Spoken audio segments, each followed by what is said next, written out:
নমস্কার, চলে আসলাম নতুন এক রান্নার ভিডিও নিয়ে। আপনারা তো নোনা ইলিশ অনেকে অনেক রকম করে রান্না করে খান, পছন্দ মতো রান্না করে খান। তো আমি আজকে এই নোনা ইলিশ একটু অন্যরকম করে রান্না করব। আমি কখনো এটা রান্না করি নাই, আজকেই প্রথম করব। এখন আপনারা আমার রান্নাটা শুরু থেকে শেষ পর্যন্ত দেখবেন। যারা কখনো এই রান্না খান নাই তারা ভালো লাগলে নিজেরাও রান্না করে খাবেন। তো চলেন দেখাই কিভাবে আমি কি করব। এখানে নোনা ইলিশে তো অনেক লবণ থাকে। আমি 1 ঘন্টার মতো গরম পানিতে ভিজিয়ে ভালো মতো ধুয়ে একদম পরিষ্কার করে নিয়ে চলে আসছি। এখন এই মাছটা একটু সাইড করে রাখি। নিয়ে নিলাম ব্লেন্ডারে দিয়ে দিই শুকনো মরিচ। এটা এই রান্নাটা ঝাল ঝাল হবে। আমার শুকনো মরিচ বেশি ঝাল না, তাই আমি অনেকগুলো শুকনো মরিচ দিয়ে দিলাম।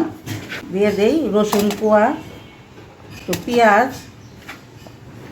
এখন এই ধুয়ে রাখা নোনা ইলিশ এখানে একসাথে দিয়ে ব্লেন্ড করে নিব। রান্না করার জন্য চুলায় প্যান বসাই দিলাম। দিয়ে দেই তেলটা একটু বেশি দিতে হবে। তেল গরম হয়ে গেছে, দিয়ে দেই পেঁয়াজ কুচিও বেশি করে দিবা। দিয়ে দেই রসুন কোয়া। এখন পেঁয়াজটা কিছুক্ষণ তেলে ভেজে নিব।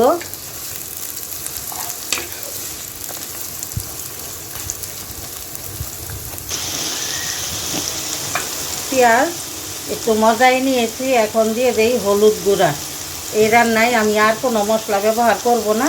যা যা দিয়েছি রসুন আর শুকনো মরিচ, এই আর কিচ্ছু দেব না।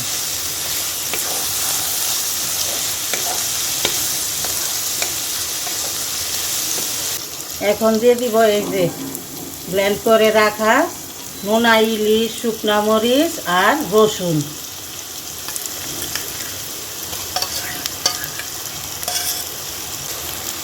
এখন এগুলো সব কিছু ভাজতে একেবারে লাল লাল করে ভুনা করে ফেলব। আর আমি এই তরকারিটাতে এখন লবণ দিব না, কারণ নোনা ইলিশে যথেষ্ট লবণ থাকে।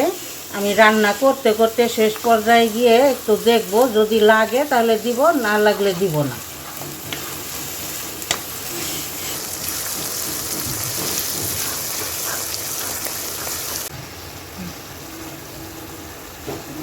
দেখেন ভাজতে কত সুন্দর একটা রং চলে আসছে, একদম লাল লাল।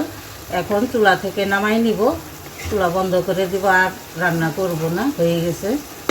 নোনা ইলিশের ভুনা রেডি। রান্নাটা কেমন হয়েছে? সুন্দর হয়েছে না?